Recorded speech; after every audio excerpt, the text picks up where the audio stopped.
আবারও চুরিকাণ্ড বিশালগড় থানা এলাকায়। গোকুলনগর রাস্তার মাথায় এলাকায় রাতের অন্ধকারে এক বৃদ্ধার ঘরে দুঃসাহসিক চুরিকাণ্ড ঘটে। সোমবার সকালে ওই মহিলা মেয়ের বাড়িতে গিয়েছিলেন। এই সুযোগে সোমবার রাতে হাত সাফাই করে চোরের দল।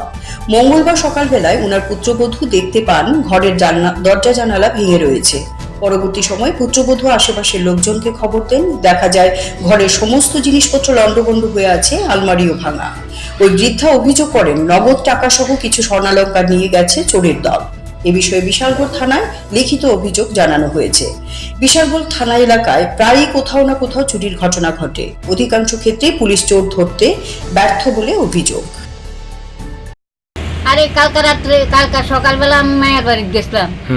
তো এই সকালবেলা কালকা রাত্রে চুরি হয়েছে। সকালবেলা বউ আসলো ঘর, বউ সকালে আয়া দেখে বিদ্যুকার ভাঙ্গা এই সব দুনিয়া লন্ডভন্ড কইরা। আমার কিছু টাকা আসিল, টাকাটা নিচে কিছু সোনা গনা আসিল, এটি নিচে। কত টাকার জিনিস লাখ কানি দেব।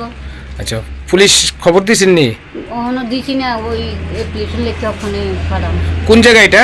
এটা গোকুলনগর রাস্তার মাথা। আচ্ছা আচ্ছা। Siri TV, channel for news and entertainment.